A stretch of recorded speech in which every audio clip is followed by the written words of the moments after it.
کوئٹہ میں academic staff ایسوسی ایشن جامعہ بلوچستان کے زیر اہتمام جامعہ بلوچستان اور ریسرچ سینٹرز کو درپیش سخت مالی و انتظامی بحران کے خلاف اساتذہ کرام کی جانب سے بھوک ہڑتالی کیمپ 5 روز بھی جاری رکھا گیا۔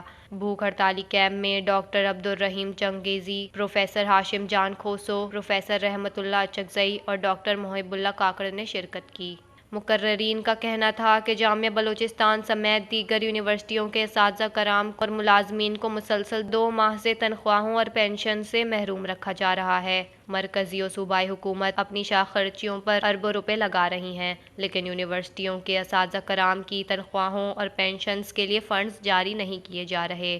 ان کا مزید کہنا تھا کہ حیرت کی بات ہے کہ باقی تمام سرکاری اداروں کی ماہانہ تنخواہوں اور پنشنز کے لیے فنڈز جاری کیے گئے، لیکن جامعہ بلوچستان سمیت دیگر یونیورسٹیوں کے لیے فنڈز فراہم نہیں کیے جا رہے۔ مقررین نے پرزور مطالبہ کیا ہے کہ مالی بحران کا مستقل حل کیا جائے، جس کے لیے ضروری ہے کہ صوبائی حکومت جامعہ بلوچستان اور دیگر جامعات کے لیے سالانہ کم از کم 15 ارب روپے جاری کرے۔